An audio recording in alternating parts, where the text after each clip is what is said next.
Barcelona is preparing for a historic moment. Pope Leo XIV will visit the Basilica of Sagrada Família and will celebrate Mass to mark the 100th anniversary of the death of Antoni Gaudí. He will become the third pontiff to enter the Basilica. The pontiff's visit to the Sagrada Família is no coincidence.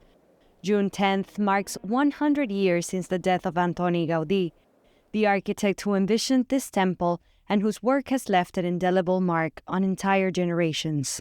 What is so special about Antoni Gaudí's architecture? The Sagrada Familia is the first and foremost an expression of Christian faith. Each part has its own symbolism and theological significance. Gaudí was searching for beauty. He wanted beauty to touch the hearts of all those who entered, regardless of their beliefs. And surely the interior and exterior have an impact on everyone in one way or another. In the crypt, we meet with the rector of the Basilica, who is also the parish priest of this church. Even when the construction was barely beginning, Gaudí already said that someday people would come from all over the world, and that's become a reality. We see it every day. There are countless testimonies from people who hadn't gone to confession in years and years, and yet Sagrada Familia has touched their hearts and brought them back to faith.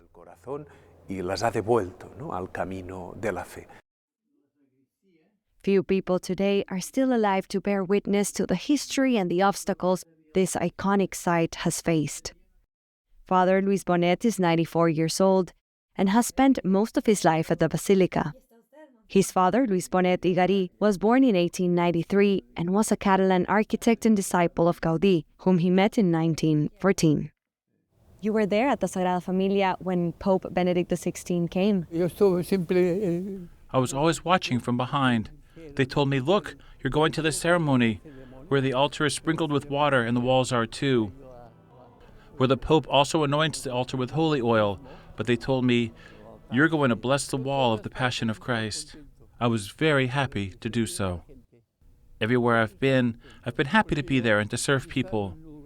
I've always been content, because once I've been somewhere, I never forget that place. Faith in Barcelona is not only found in its magnificent basilica, but also in the parishes of its busiest neighborhoods, like this one. We visited the parish of San Miguel de Sants in the Sants-Montjuïc district to get a sense of the local church and spoke with the parish priest who leads a youth group.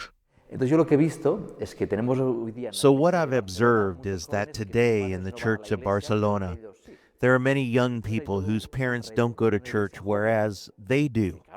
So there's a real challenge here. It's a young church, but we'd say it's a minority in terms of the number of young people there. But when these young people discover the faith, they become very apostolic in their social circles, at college and at work.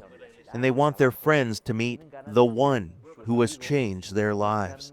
I think it's a very hopeful time for the church in Barcelona. In Barcelona, Paola Flynn for EWTN News Nightly.